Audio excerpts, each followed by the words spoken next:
విజయవాడలో ఇప్పుడు ఎవరైనా సాయం చేయదలుచుకుంటే అంటే చాలామంది చాలా రకాల సాయాలు చేస్తారు.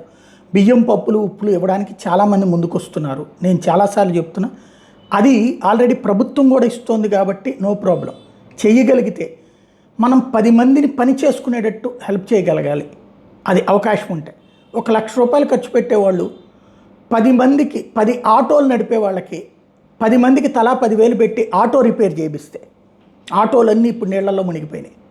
అలాగే వాళ్ళ 4-వే అంటే క్యాబులు ఆ ఏరియాలో హయ్యెస్ట్ విజయవాడ మొత్తంలో ఆటోలు నడిపే వాళ్ళలో 100కి 60% మంది అజిత్ సింగ్ నగరు ఈ ఏరియాలోనే ఉంటారు.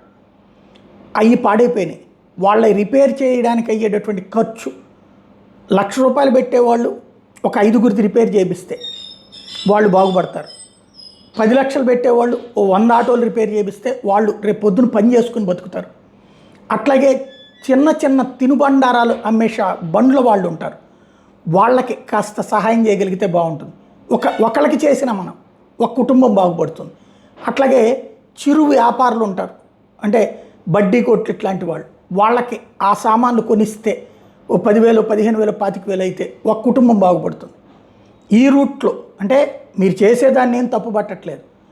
కాస్త మనకి తృప్తి, అక్కడ అందరికీ తృప్తి అన్నటువంటి రూట్లో ఆలోచించగలిగితే బాగుంటుంది.